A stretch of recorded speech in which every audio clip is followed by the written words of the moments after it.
ইস্তেঞ্জায় একটা ভুল আমাদের প্রত্যেকের অধিকাংশ মানুষের হচ্ছে, যেটা খেয়াল করছি, ইস্তেঞ্জা করার পেশাব করে চলে আসতেছে, কোনো গলা খাকার কাশি এসব করছে না।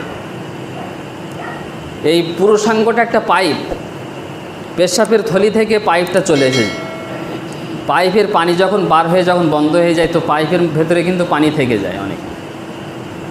তো আপনি যখন পেশাব করে উঠে চলে আসতেছেন, উজু করছেন, হাঁটাহাঁটি করছেন, মসজিদে আসছেন, তো ওই যে পেশাবটা আটকে আছে ওইটা টপকি টপকি পড়ছে, তো কি আবার উজু হলো?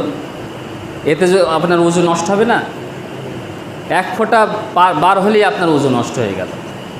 তো আপনাকে গলা খাকার দিতে হবে পেশাবে, পেশাব শেষ হয়ে গেছে, এবার গলা খাকার দেন, আসেন ইচ্ছা করে। এরপরেও শেষ না, ওই পাইপে যে পেশাবটা আটকে আছে আপনাকে একদম গোড়া থেকে নিয়ে আঙুল দিয়ে টিপে বার করে আনবে, তারপরে